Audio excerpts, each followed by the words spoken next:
In today's podcast, we're going to be talking about the top 3 long-running shows in London. We're going to have a short discussion about an article that appeared in The Stage. We'll tell you about that soon. We're going to discuss Showboat, Dr. Faustus with Kit Harington. They Say, We Say is going to be about In the Bar of a Tokyo Hotel. Toxic Avenger, and a comedy about a bank robbery. There's lots in this podcast. There's 3 things that you've got to look out for. There's a secret song, there's plenty of music, and here we go. Welcome to Live Theatre UK's Cocktail Hour, a podcast by Stephen Collins and John Bowles.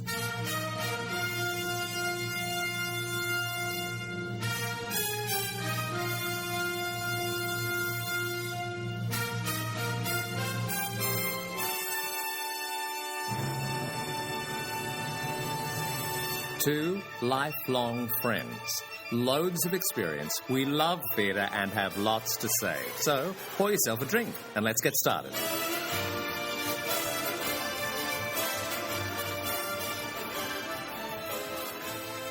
Hello, Stephen Collins. Hello, John Bowles. Oh, there's some bubbles in that glass.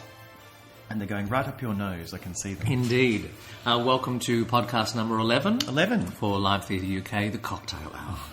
We're starting off today. 11's an odd number, you know. No, it's a master number. A master number? A master number. What does that mean? Well, numerologists say that master... I don't know.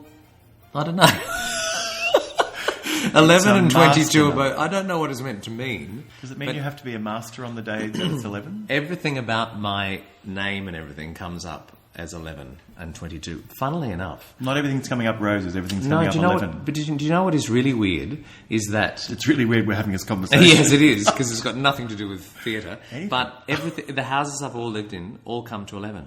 38, 74. Okay, you're freaking me out now. Yeah. This is the house that I live in now. Because where I live comes to 11. There you go. Maybe it's master number for you too. Anyway, moving right along. We're starting off with the first segment, which is your choice of the 3 long-running shows in London. Yes. So okay, you were these coming plays... to visit... Well, they can be plays or musicals. But if you're coming to London and you want to see a long-running show as opposed to something that's new, what would be the top 3? And I think...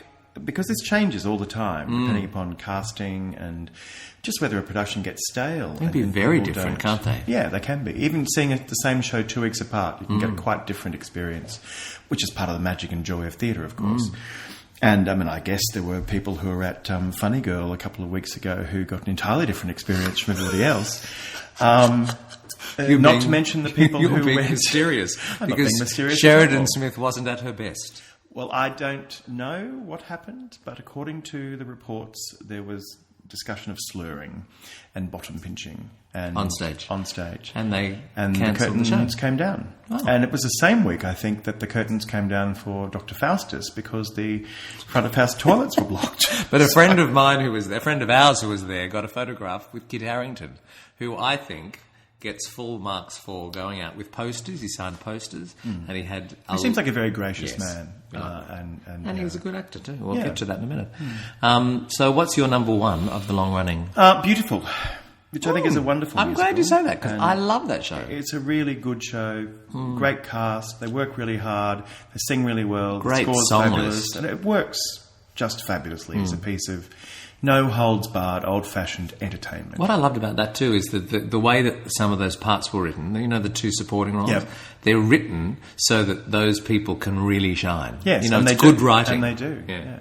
I love the way the women shine in that show. I really do. The men are secondary in every way, and that's great, because that is her story, and I'm really glad that's the way it was translated. So, no, I think that is a real not-to-be-missed show at the moment in London. Number 2, and you know, I'm not the greatest fan of jukebox musicals in the world, but when they're done well and done extremely well, they are joyful. Wonderful. And Jersey Boys, I think, is in a state again where it's in that top draw performance level. Having just relaunched. Yeah, because it's its 9th year, I think. I think you're right. Yeah. I've just interviewed Matt Corner, who's playing Frankie Valli. And who's excellent in it. Yeah. Really great voice, really free at the top. But it's funny and it's sad and it's heartbreaking, but it's also exhilarating from a musical point of view as you wait for all those moments when, what's that vamping going to lead to? What is this song? I know. Oh, yeah. It's really great. And it's good to hear all those old songs in a different context and made to come alive. It's great. Yeah. What's your number 3? And number 3 is Phantom of the Opera. Phantom. Which, you know, good old Warhorse, a really well-constructed show, well-directed, and at the Beautiful moment... design. Fantastic costumes and set. And at the moment, extraordinarily well played by the people who are in the cast. And it's just a joy to go and see and relive those glory days of England taking over the world with their musicals. And Phantom of the Opera is a great example of that. So they'd be my top 3. Beautiful Jersey Boys and Phantom of the Opera.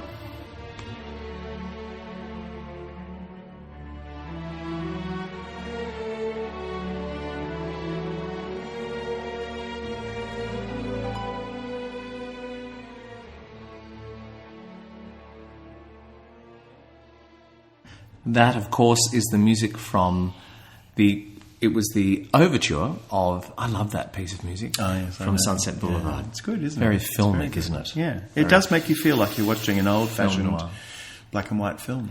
Matt Truman, in The Stage, wrote an article that was titled, "We Must Call Out Casts That Fail to Reflect Diversity of the Real World," and you wanted to discuss this. Yes, well, I just thought that it was interesting that Matt Truman wrote this article, and basically it's about saying that the E&O was unacceptable in its casting of Sunset Boulevard because there was only one, and I'll quote him, one ensemble member, Aaron Lee Lambert, was a person of colour, unquote.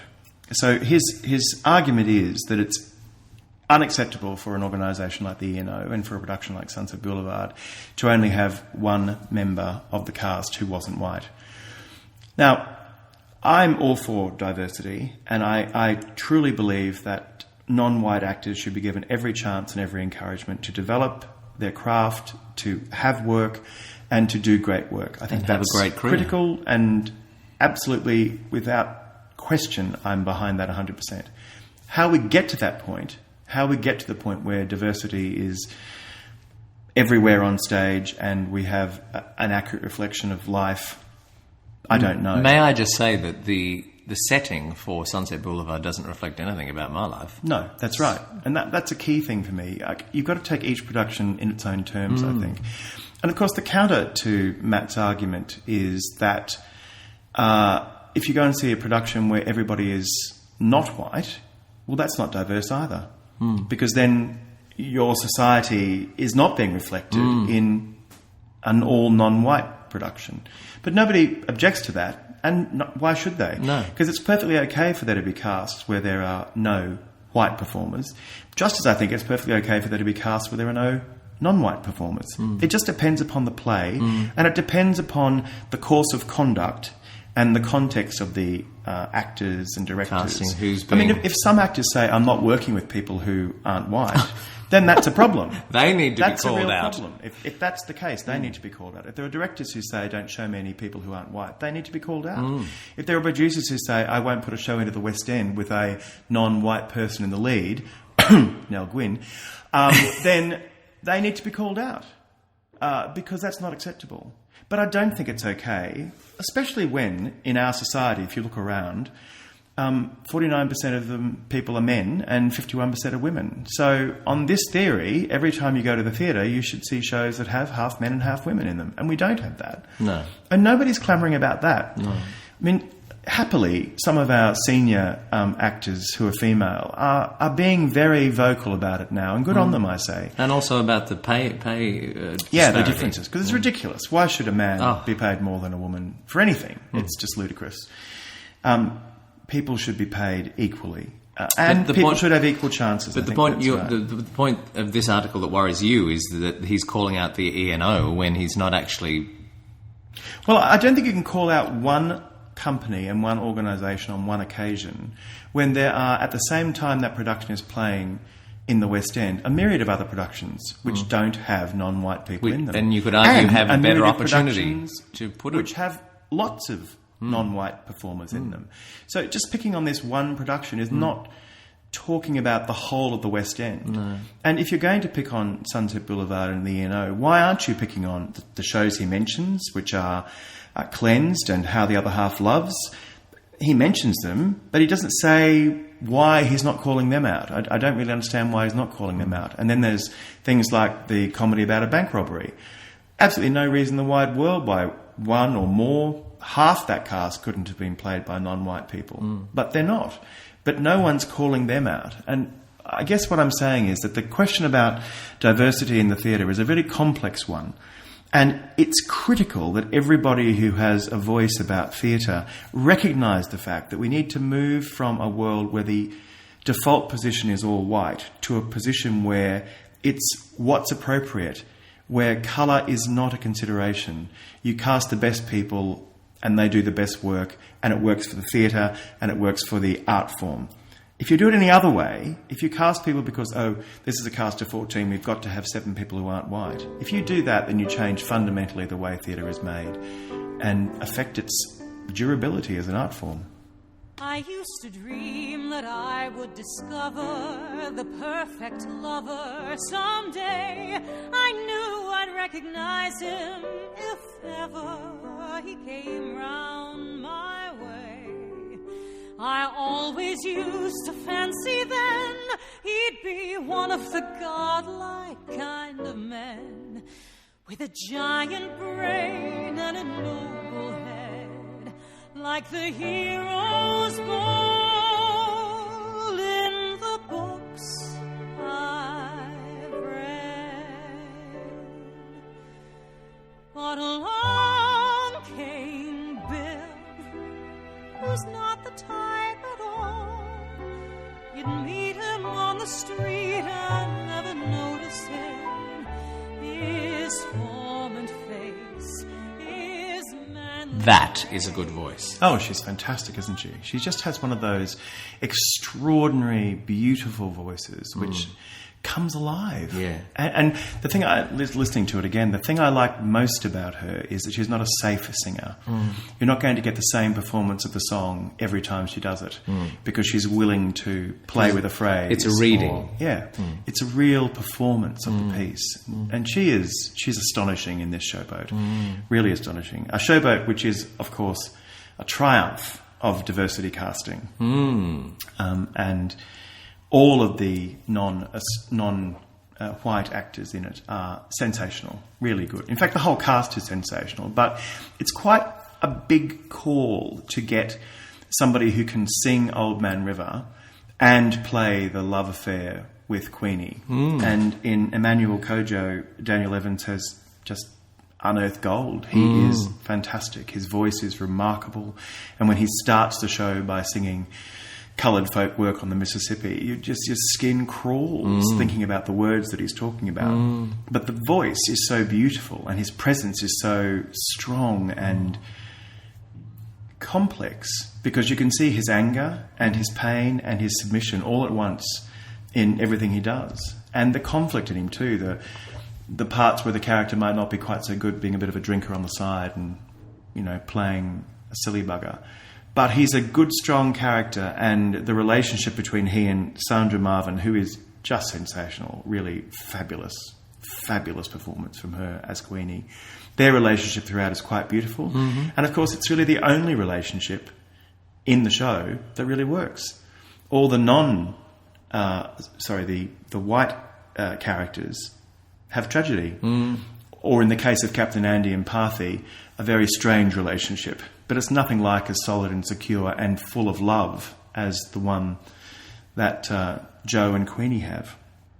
It's a really great production of a musical which can be incredibly dull. It can go on for a long time. But I think Evans has used a production... It might have been done at good speed, but it's a revision of the original which truncates things, puts things in different places and just lets it all move at a cracking pace. First act is better structured than the second act, but the performances are so good and the singing is so good. It really They is. haven't. Have they dumped singing. You Are Love? I don't like that song. Well, see, I've never liked that song. But in this production, it's impossible not to love it. There you go. It's just sung so beautifully by that Gina cool? Beck and Chris Beluso. It's just extraordinary. And Gina Beck is an absolute star.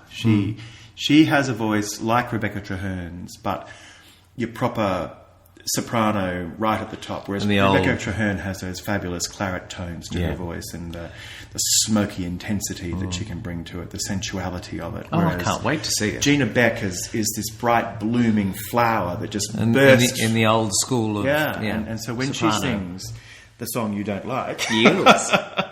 It's really quite something. Yeah. And Michael Xavier, of course, is on duty at Sunset Boulevard. Yes. But there is a lovely interview that I did with him when he was in Showboat, and if you want to check that out, you can look on the site. So he's been replaced by Chris Peluso, who's from New York. He's but he's been here for a while because he was in Miss Saigon. Yes, I get the impression he sort of jumps between the two. I don't know. I don't know whether he's on an exchange program or what, but why not? He's got a marvellous voice, really well, why not? Part of me thinks, why? We've got plenty of people here. And then I think, well, actually, do we? Do we have plenty of people here? I'm not sure, but I just remember his Twitter account, because social media is my life. His Twitter account says, "I'm playing gay on the West End." Well, he's doing it very well. He's not... What Michael Xavier brought to the role was a rakishness. Michael Xavier's taller, and you have no doubt that Michael Xavier could be the River Gang gambler and murderer.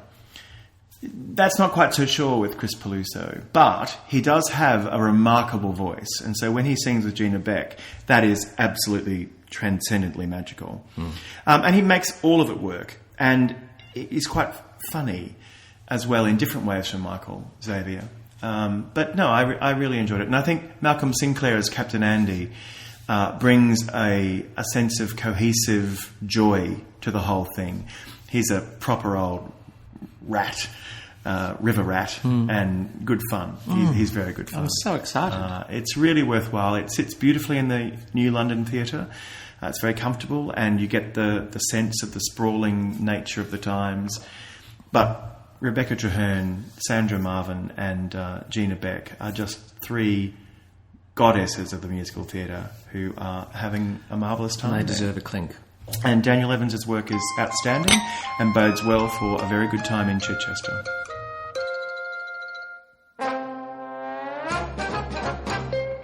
If you want a fancy fan or a turkey bone in Turkestan, or a slave that's awfully African, or a teapot early Ming, come to the supermarket in Old Peking. If you want to buy a kite or a pup to keep you up at night, or a dwarf who used to... You are shameless. Shameless. Any excuse to get that woman... To play Barbara Streisand. Well, Lord. I was trying to think of an introduction for the discussion on a bar... in the bar of a Tokyo hotel. And you couldn't come up with anything, so you picked that. I chose, Peking, China, Japan, Tokyo. I know it doesn't really... It's hilarious. Yeah. What the best part is, you're still trying to justify it. Exactly. Anyway, this is They Say, We Say in the bar of a Tokyo hotel. Linda Marlowe. Starring. Stars at the Charing Cross Theatre. And what a little legend she is. Oh, she's remarkable. I think she's one of the greatest actresses of our time, and completely unsung. It doesn't matter what she does. She's currently zipping in and out of EastEnders playing... the matriarch of the Carter family, and she's amazing. And at the same time, she's doing the play. In that, her mere presence, a bit like Judi Dench coming onto the stage. Everything around her lifts because she's there. She does wonderful one-woman shows. I've seen her before. She's so physically vital. It's all that probably physical theatre she's done. Yeah, I think she's a remarkable actress, and she's very, very good in this play. It's a contentious play because it's of a structure that she said, because I did interview her, she said that some people walk out because they say that you're not finishing the sentences properly in the play. Yes. I would say they are theatre goers who like television. Right. It's a Tennessee Williams play, but it's based on a style of poetic... Haiku. It's a structure. I don't know that it's based on that, but I think he was inspired by it. And so the characters don't finish their sentences. But partly, it seems to me, that is so the audience can fill in the blanks. So if you're paying attention, you don't need them to finish the sentence because you know what the sentence is going to be finished, how it's going to be finished. On the other hand, it allows for you and I to both be sitting there watching it you to think the sentence is going to finish one way, for me to think it's going to finish a different way, and for us both to be right. Because the experience of the play is about how we react to what is going on. And of course, what he's talking about there, Tennessee Williams, is he's talking about art.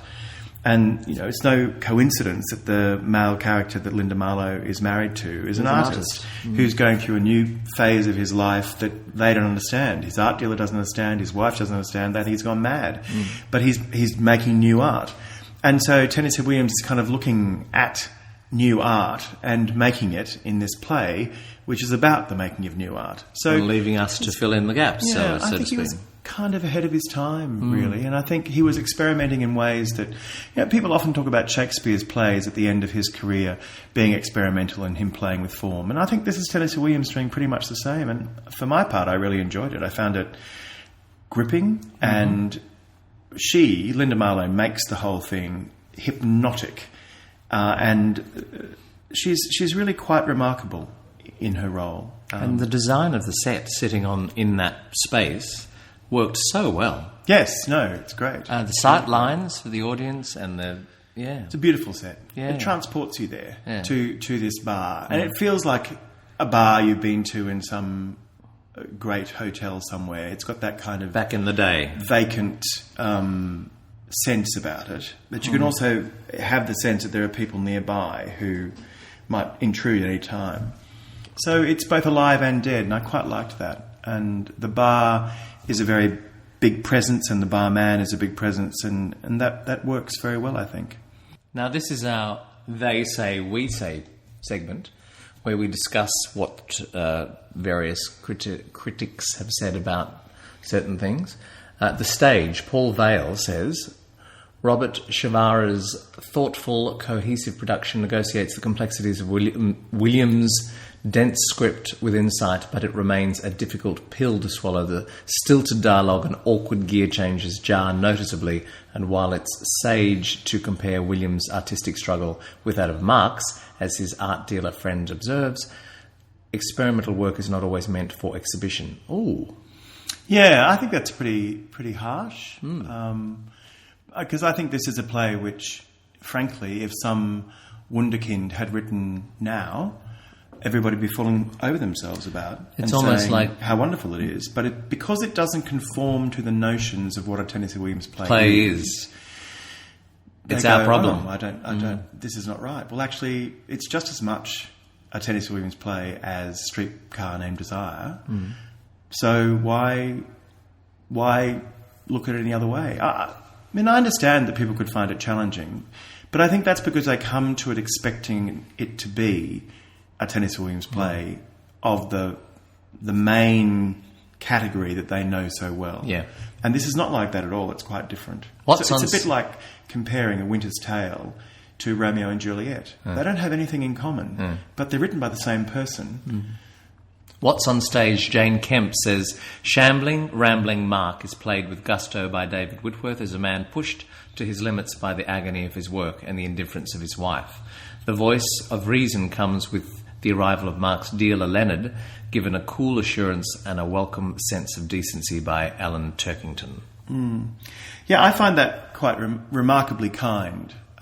Which reviewer was that? That was Jane Kemp for What's on Stage.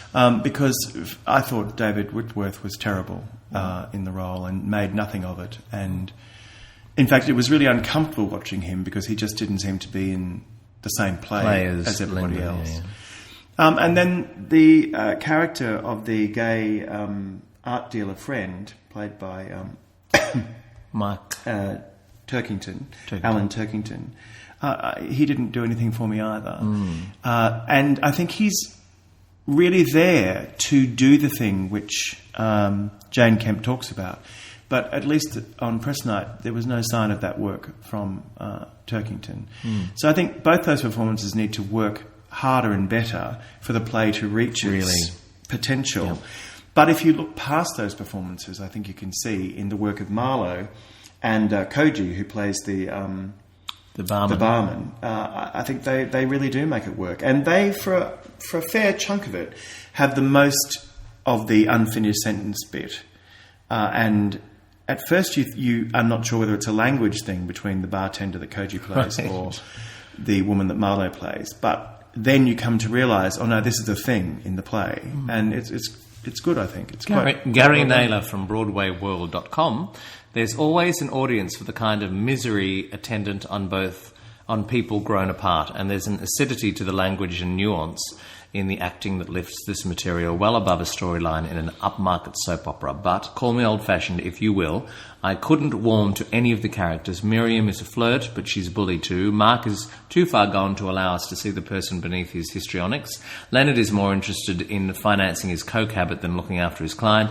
Only the unnamed barman, fiercely protecting the dignity of his labour, feels rounded as a person, but we never got to know him. That was Gary Naylor from BroadwayWorld.com. Well, I will call him old-fashioned, because I don't know why it's necessary to warm to these people. It's interesting to watch them and see them in action, but I quite frequently don't warm to people on stage, but that doesn't mean that their play isn't any good. Or it's not worth an outing. Yeah, no. I think Linda Marlowe, I don't know how you could not warm to Linda Marlowe's character, despite her character's incredible flaws, but the presence and the magnetism she brings to the role really makes you warm to the production, regardless of how confronting you might find the material. But in the end, I think that this is one of those examples of, if you go with an open mind and a blank slate and let the production write on you, then you'll have a really good time. The sirens are screaming and the fires are howling way down in the valley tonight. There's a man in the shadows with the gum in his eye and a blade shining oh so bright. There's evil in the air and there's thunder in the sky and a killer's on the bloodshot streets.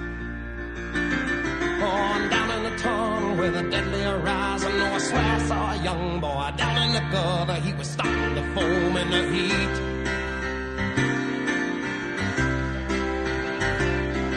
Oh, baby, you're the only thing in this That was Mr. Meatloaf. It was. About Out of Hell. And the reason that we have that playing is because we're now discussing Dr. Faustus, which has really divided people in the critiques world. Yes. And we've both seen it. Yes.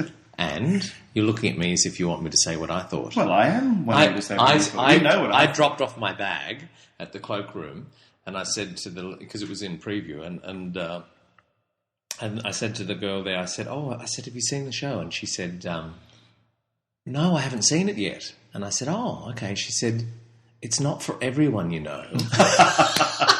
I said, oh, do tell. And she said, well, have you seen the sign on the bar behind you? And I turned around, and of course, it says there is nudity and bad language and all, everything evil in the world is in this play. And I turned to her and I said, oh, God. Did you think you were a secluded, quiet soul, did you? I said, oh, God, I'm not easily shocked. So I said, don't worry about that. I think it's really important that we have productions like this in the world, because I get a distinct feeling that as time passes, we live in a world where people might be wanting us to contain some of the things that we see and some of the things that we do, and it was shocking on so many levels.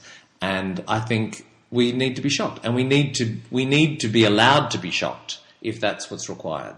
Yeah, no, I completely agree. So on with a that. censorship level, some of the really disgusting things that were going on stage and bits of nudity and flashing bombs and all sorts of things, I'm all for, and I mean that. I mean that in a nice way.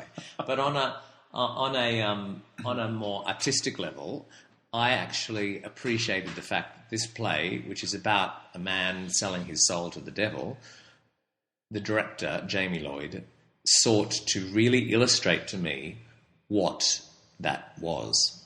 And I think in a world where we're not easily shocked, he really did try and, in an artistic, in a theatrical way, take me on a journey to hell. Yes, I totally agree with that. I think that's exactly what he did do. Did you sing along with Jenna Russell? I wanted to. You wanted to. What stopped you?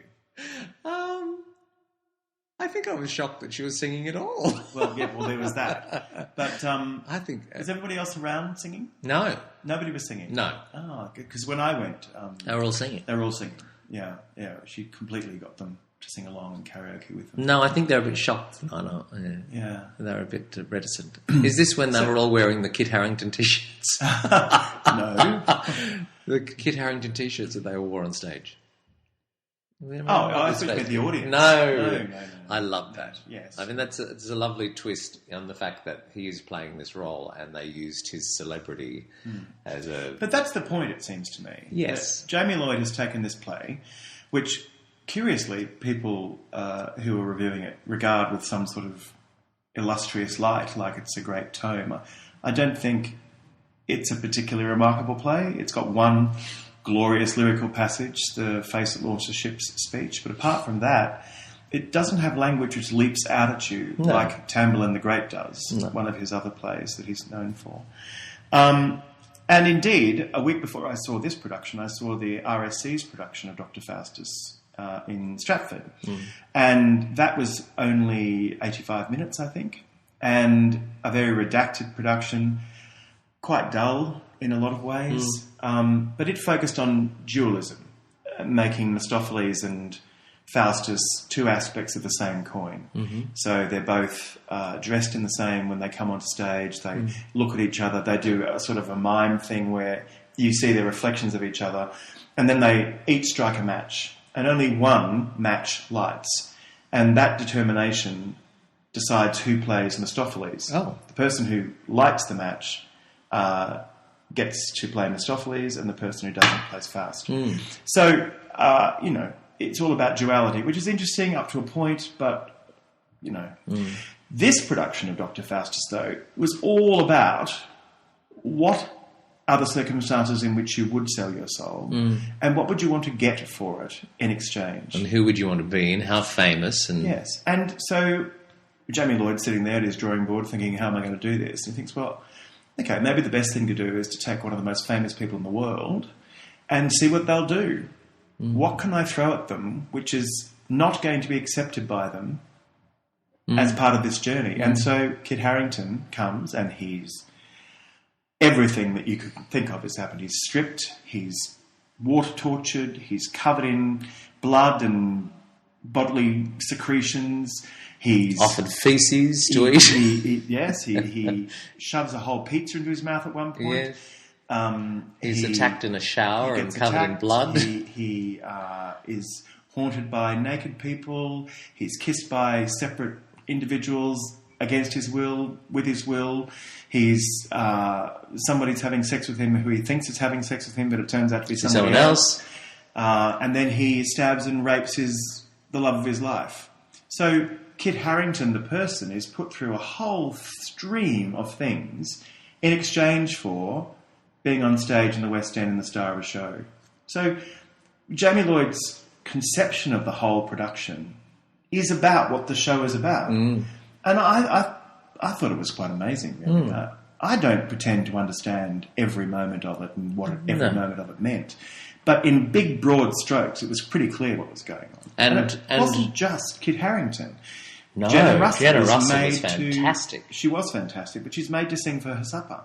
Why is Mephistopheles singing karaoke songs? It's because Jenna Russell can. And so he puts her there at the beginning of Act 2 and makes her sing those songs because she can. It's part of the price she pays. That is very, very deftly observed. But it's the price she pays. Yeah. And what struck me the night I was doing it was all the people around me who were wanting to sing along with her, well, that's what Jamie Lloyd wants. He wants you to get into the selling your soul moment so that you can go on the journey with them. And I think it works. That works really well. I love that speech with the 7 deadly sins too, I thought. Oh, Tom Edmonds, marvellous in that. Wasn't he? He was really, really good. And that's hilariously funny, that bit. And quite poignant. And I thought Forbes Mason was really good as the devil. Like, he was quite skin-crawling. And yes. And I think Scott Penrose did quite remarkable illusions. So tell me, what do you think? How did his pants go from being... Because Kit Harington is there in his white underwear, and then he gets water-tortured and in the shower and blood cascades over him. Yes. And his pants change from white to pink. Yeah. But they can't just change because of the blood that trickles down, because it wouldn't be even. So it must be a fabric that I don't know. becomes wet and changes colour or something. Yeah, something. But I like the levitation effect too at the end of that very club. good. I thought that was really, really clever. And you know what? You could say that one of Jamie Lloyd's objectives is to bring in a whole new audience, and I suspect he has, No, I'm sure without he has, doubt. And the night I was there, it was a full house. That everyone was engaged. A couple of people left, not a lot, a couple, but that's an accomplishment. To have a whole new, presumably there's people in that audience who don't go to the theatre. I don't think this is a production of Dr. Faustus written by Christopher Marlowe. No. It might have bits by him in it, but actually it's something quite different. It's a spectacle about celebrity. Yeah. And the price of celebrity, the cost of celebrity, and the tragedy of celebrity, and also the tragedy of normal people who throw their lives away because they wish they were a celebrity.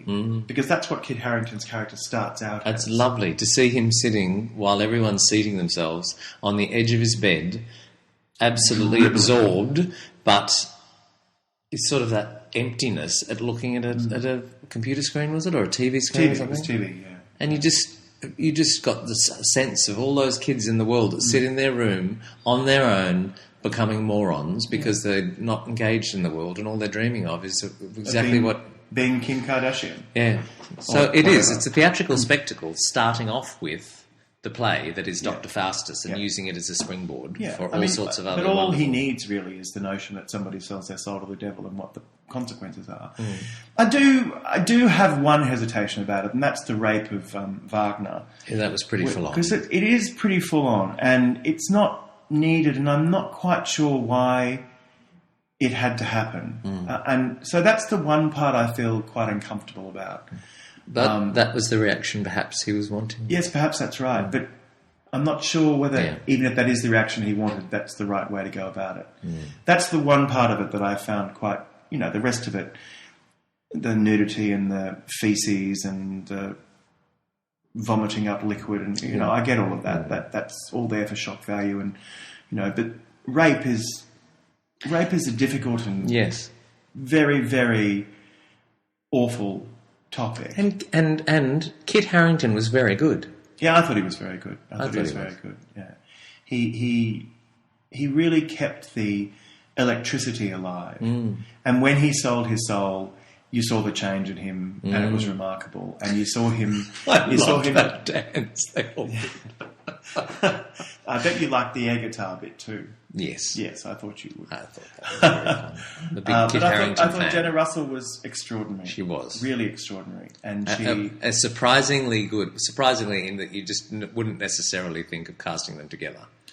No, on paper. As soon as I heard that she'd been cast, I thought, wow, that's just inspirational. Yes. That is really because they just were pound for pound. And they were, she was. I do think she is better than him. But what I mean is, it's almost like she was boosting him up. Do you know what I mean? Yeah. Well, I don't think he needed boosting up. No. I think he was quite stellar in his own right. But she certainly...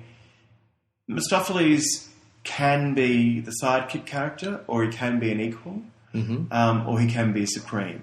And I think Jenna Russell's a supreme Mistopheles to Kit Harington's Faustus, which is not to denigrate Kit Harington anyway. I thought he was great. And I thought the production was extraordinary. The set's remarkable. Sutra Gilmore is really a genius. Well, the deconstruction of the set. Yeah, extraordinary. And the lighting from John Clark is really quite remarkable. But seeing those wonderful characters. It's visionary. It's really... It's a spectacle, a theatrical spectacle we haven't seen the like of, really, in some time here. And so I think it's worth it for that. And I find it really astounding that people have given it 1 star. But I think that must be about wanting a production that this was never going to be. No. Which is a classical production of Christopher Marlowe's text. And this was never going to be that. And as soon as you had Kit Harington announced, you should have known that, I think.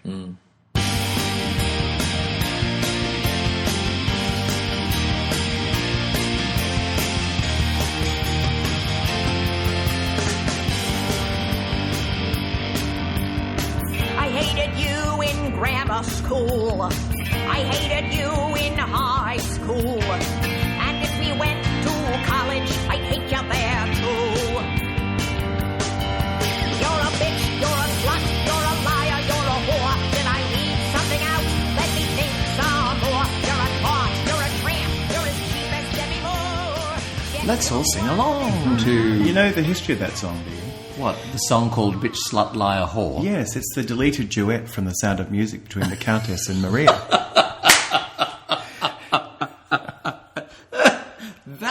song. That's the song. Yeah. And it found its way into a lovely show called The Toxic Avenger, the musical. And when I tweeted this, it went off the dial. Well, it's a fantastic production of a really, really great musical. It's silly, it's fun, it's got a great score. I have to admit that I didn't know anything about this. No, well, why would you? It's never had a production here. It's been off Broadway and had a good run there, but and it had recently a production in Australia, I think.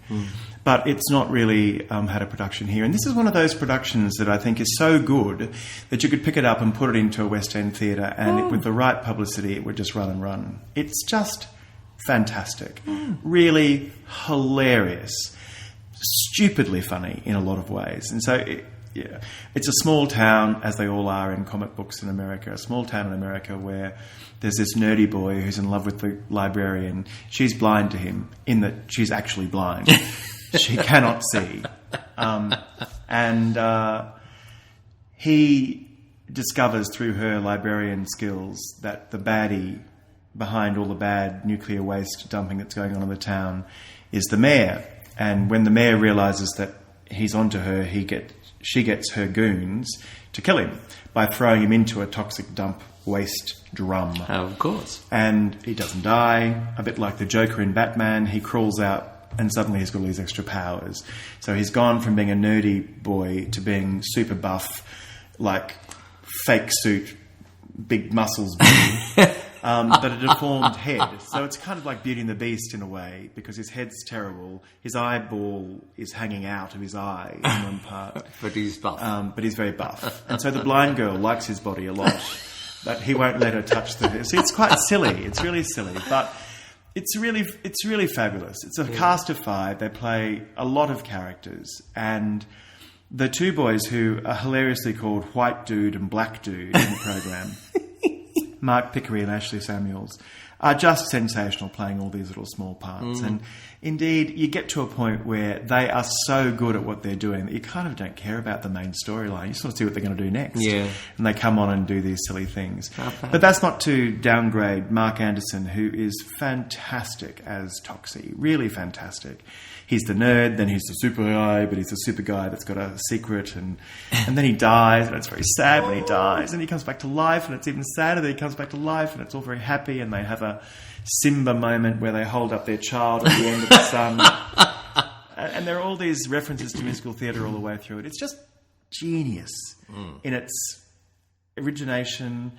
If you know comic books, there's just so much delight watching the comic book. Am I right in elements. recalling in your review of this that you said that it was even better than Book of Mormon in creativity? I just made that totally up. Oh, did I? I think. I don't know. I don't remember what I say. Okay. But I do think, actually, yeah, I think, well, maybe I did. You know, in creativity, in I think it's very ingenuity, creative. yeah. Yes, I think it's very creative, and it has much less resources than Book of Mormon did. Yeah. And it's endlessly funny. Yeah. That song, Bitch, Slut, Whore, Liar, yes, is sung by one woman playing 2 parts. And it's a tour de force moment, and she's fantastic, Lizzie Hills. And she really has great fun. She plays the mother of the nerd and the evil mayor. And it's so silly in parts. Like, she's got this bleach gun. So she's a bit like Dr. Freeze with her bleach trying to kill him. And the blind girl's shooting a gun and the bullets are going everywhere. And there's moments where the blind girl comes and feels the face of the audience. And so, you know, there are moments you think, thank God I'm not sitting in that seat. Now tell me, if you were the producer and you were looking at venues to transfer it to, where would you put it? Oh, the Criterion? Or the Duchess?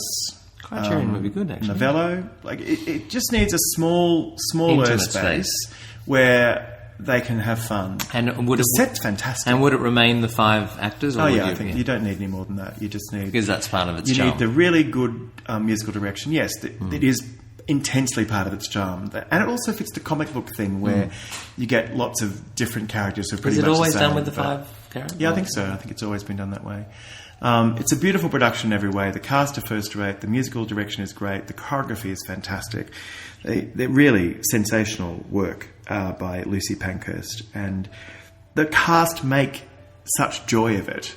And honestly, they got a standing ovation on opening night, which is not that uncommon at Southwark Playhouse, but it was a standing ovation of Joy. ebullient joy. It was just, oh my God, this has been so much fun. Isn't that nice when that And happens? yeah, and like good singing, good acting, good comic acting, Yeah. and just this sense of unending joy. It's just terrific in every way, and I recommend it heartily. My love for no one else can end this yearning, this need that you and you alone create. Just fill my arms the way you filled my dreams, the dreams that you inspire with every sweet desire. And of course, I had to slip that in because Julian Ovenden is in the process, has just recently released Be My Love, which is a new CD. And I thought we would just have a listen to that because he, as a leading man, has a lovely voice and it's worth listening to. And it's the perfect bridge between A Toxic Avenger and the comedy about a bank robbery. I'm glad you noticed that. Yeah, Seamless. Uh-oh. A comedy about a bank. Well, I didn't know what to play, so I thought, I'll just throw in Julian. Well, we could have played the Benny Hill theme. We could have. Yeah. that Comedy would- about a bank robbery, that would have suited it very well. Now, is that the funniest show you've seen in London for a while? It's the silliest show I've seen in London for a while. But is it the funniest show you've seen in London for a while? What is the funniest show you've seen in London for a while? Book of Mormon I laughed at. I need Okay, excluding musicals. plays. Oh, God. I need... Nell Gwyn? Yeah, I liked Nell Gwyn. Yes. I laughed a lot in Nell Gwyn. Yeah, I did too. I thought it was very, very funny, and all the humour came from The character, right, yeah. plot, situation. Yes, there was some funny bits in that. Really, really funny. Laugh out loud. Can't Yes, that actually relationship breathe between- because I'm laughing so With much. that relationship with Nell and the fellow, yeah, that was good. Yeah, I did like that. No, Whereas I didn't laugh like that. I once. laughed more than you did. You did. You did. Only, but then it was sad because the laughs, the laughs were so Infrequent. cheap. And cheap, yes. Yeah, yes, so very cheap. it's not Yeah. because, as you said, from Nell Gwyn, it came from the right. What am I trying to say? You know, if it It comes, didn't come out of the writing or No. the playing. It came out because, let's make a cheap joke. Here it is. yeah, and let's make it again, And that's the Let's whole make it show, again. really. Yeah. With some interesting stunt work, which is very good, extremely well done. Yeah, some of the visual comedy was great. I couldn't get loose of the feeling that it was like watching a television sketch program because it didn't have any real links and there was no sense of journey or character development. You didn't invest in any character. Some of the casting was a bit weird. Very strange, yeah. And it was repetitive, and the audience seemed to be adoring it. Well, did you think... I thought they started wanting to love it and expecting to love it, and so the first 15 minutes or so, there was lots of laughter about everything, but that just died down over the course of the time, so that by the end of the first act, there were sporadic laughs, and there was appreciation of physical comedy, especially with the bed going up and down. But things I liked seeing all of that because you don't see that stuff very often. You don't see it very often, that's right. So, yes, it's good to see. But is it so remarkable? Is it good writing? That it constitutes good writing? What is that show doing on the West End? That is my question. I'm not sure. And I could see that running at a place like the King's Head or a place like the King's Cross Theatre or even at Southwark Playhouse for ages and ages and ages. It's a fixed thing where it runs off the West End. And I think that's really where it should be because it's a kind of thing where you go, you have a few drinks beforehand, you'll have a good time, you'll go away. But it's not a great comedy by any stretch of the imagination. No. It's certainly not a farce, no matter what they talk about it being. And it's some sort of pastiche hybrid thing which tries to be everything to everybody and ends up, in my view anyway, being nothing to anyone. It feels like a stand-up comic wrote it.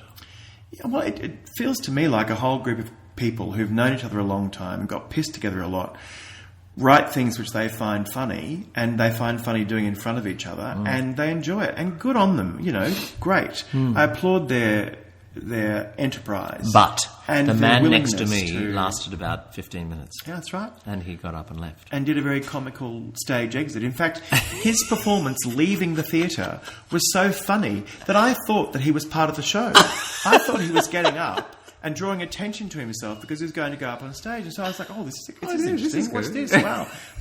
Oh, no, he's just leaving. Oh, yeah. Right. I hated it. And so I found that bizarre. I mean, I didn't mind, but I didn't get over the moon either about The Play That Goes Wrong, which won the Olivier Award for Best New Comedy. See, so what do you know? Well, I don't know anything. I totally understand it. You except know that. more than me. But, I just think that in a year where we've had Nell Gwyn glittering on the West End and showing people at the top of their game delivering writing which is very, very clever and very thought through, and you get the laughs because you love the characters and you love the situation and you're engaged and you're embroiled in it. And then you go and see a show like this where you couldn't give a toss about any of the characters. You can't believe in any of the characters because they're not really people, they're types. And what was all of that yelling? Oh, and the shouting. Oh, my God. Everyone was yelling. Just shouting I could for only England. think that they are falling prey to that comic foible, that comic misstep where you're funny if you're loud. Yeah. And you start out giving a good interpretation or a good vocal thing or whatever in this scene and you work at that. And then to try and invest it with energy, you just get louder. And the next time you do it, you get more. And consequently, there was an entire cast who were performing at about 130 kilometres an hour. And they were all yelling. No, well, I don't think all of them were yelling, but a lot of them were yelling. God, a lot of them were screaming, and it was quite painful to sit and listen to. It's just like, stop doing that. No, they were, not all of them were. That girl was quite good. Yes, I thought she was excellent, actually. What was her Charlie name? Russell, who played Caprice. I thought she didn't miss a trick, really. She knew what she was knew playing. what she was doing, and she kept to the groove, and she was very good. And I thought the guy who played the bad guy who masterminded the robbery, Henry Shields, Mitch Rischetti, I thought he had pretty good bits too, where he was right focused, but They weren't rooted. no, they're not rooted in a real character. No, and that's why they were yelling, I think, because the deficit was made up by just pure energy, which then translated into vocal. And energy is fantastic, and they had great energy. Yeah. And their set was great and all of that. I think that's fine, but it wasn't funny to me. No. So even though it says the comedy about a bank robbery, it's mildly amusing, but I didn't find it funny. Well, what's really interesting is because so much of the humour was so schoolboy humour, that sort of really obvious. Yeah. You can't possibly say that now, but you're going to, you did say it, sort of humour. That when they got to that takeoff of the Who's On First routine that was done by Abbott and Costello, that total rip-off, but very well done, I might say. That was actually one of the funniest things in the whole thing, but it didn't get a big laugh because it was wrapped around all of this other stuff that was just so silly. But also, I don't think the two people who were doing that were doing it the right way. No, not So necessarily. that they were trying to make their lines a tagline when, in fact, the humour comes from it just keeping on going. Yes. And them both honestly being trapped in the moment. Yes. And you need to have that Yes. synergy together, and they didn't. They were both playing separately. That was possibly some of the best writing in that whole first Yeah, act. probably. Yeah. But as I say, you get to a scene like that and you think, well, okay, now where do we go? What's left for this character and that character? And actually, the scene stopped. Yes. And then the whole thing started again in a Yes. different It's a track, going a skit. different way. It It's a wasn't. skit. It was about. It was a skit. It was like we were watching a Two Ronnies program on the stage. Yes. Which would be fine if we were approached that way. But it's all this exaltation about it being the greatest new comedy to start directly in the West End. Well, very few comedies do start directly in the West End. So it's a small list to start with. And even with the best will in the world, and giving due acknowledgement to the fact that these people are very talented and have real skills, they need a director who's not part of their group, who can give them subtlety and who can shape what they do into something which is thematically and theatrically Crack a big whip. intriguing. And that's what they don't have. They don't have that discipline at the moment. And I think just throwing petrol onto their fire is not going to help them in the long run. No. They need to take stock of the real value in interest they bring, which is their energy and their diverse comic skills, but it needs to be harnessed in the right way. And I think if they can do that, they really could be remarkable.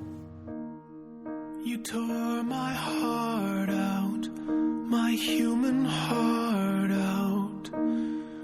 You ripped it from the bone. You left a hole there, a burning hole there, an ache I've never known. I've torn some arms off. That sounds like such fun. It is. It's really tremendous fun. I think it's just glorious and totally unmissable. You really, really should go and see it. Toxic Avenger at the Southwark Playhouse. As we're about to talk about 3 things I'm looking forward to, I'd really like to go and see that again. That would actually be the first thing I'd be looking forward to. But there's not enough time. So that's why I hope that it transfers and plays for a very long time. Because it is something I would go and see again and again and again. Okay, so this is the segment where we ask you to tell us things that we should be popping in our diary and making sure we book. Well, it's quite an eclectic little list this time, I think. There's a George Bernard Shaw play coming up at the Orange Tree Theatre called The Philanderer. It's not a play that's very well known, not done very often, but the Orange Tree has been doing really good work recently and had a big success with a Shaw play last year, and it's following it up with this one this year, and I'm really looking forward to that. The Above the Stag have a new show coming called The Sins of Jack Saul, and it's written by the same team who brought a very successful show they did last year, pardon me, which was called Fanny and Stella, The Shocking True Story. And so the idea is to take a real-life story and dramatise it. And this one is about the most notorious male prostitute in Victorian London. There you go. Jack Saul. And so it looks very intriguing, and I think it promises to be an interesting night at the theatre. And the third thing I'm looking forward to is Devilish, a new musical, which I think has one of the best billings of any new musical I've ever heard of. It says it's Pinocchio meets The Picture of Dorian Gray with jazz hands. This cartoonish comedy features a score crammed with upbeat songs aiming to prove that the devil doesn't have all the best tunes. So, I don't know, it might be terrible, but it sounds like a good idea. An angel coming to earth, you know, what happens? And it could be quite interesting about how bad our society is at the moment. Who knows? And if that doesn't give rise to someone singing a song, I don't know what does. Because it sounds like, talking of singing songs, you've got a secret song to finish off this podcast. Yes, indeed. And this is called Take a Little One Step. From? You don't know? It's Take a Little One Step. Take a Little One Step, Two Step, I think it might be called, actually. Yeah. From No No Nanette. Oh, now this is a musical I know nothing about. No, but you know the most famous song from it, though. Yeah. No. T for Two. Oh, of course. From No No Nanette. Lovely. Yeah. Okay, well, thank you very much. It's been an absolute pleasure. We'll leave you with... all the champagne. I know. Oh God, well, there you go. What is there left to do? But well, I didn't even notice it happened. It just sort of hoovered up. Thank you for listening, and we look forward to you coming to the website and checking out all of our latest reviews and news and everything. And until next time, here's Take a Little One Step, Two Step from No No Nanette. And goodbye from me. And it's goodbye from you. Take a little 1 step, 2 step, 3 step, come a little closer, please. Hold me tight and give a little squeeze. Take a little 1 step, 2 step, 3 step, then a little dip like this. Here's a step you can't afford to miss. And then you glide and you slide, keeping close to my side. Oh boy, let's go, boy. That music's tickling every toe, boy. Take a little kick, a wide and free step, then a little 1 step, 2 step, 3 step. Every little step means I love you. In today's podcast, we featured music from Showboat. Bill, with music by Jerome Kern and lyrics by Oscar Hammerstein II, was sung by Rebecca Traherne. Bat Out of Hell from the Heaven Can Wait album, released by Epic Records, was sung by Meatloaf and was written, of course, by Jim Steinman. Come to the Supermarket in Old Peking, with words and music by Cole Porter, was sung by Barbara Streisand and released on Columbia Records.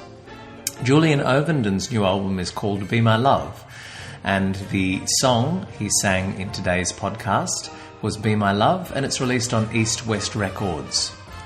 Toxic Avenger, we featured the 2009 off-Broadway cast recording with book by Joe DiPetrio and music and lyrics by David Bryan.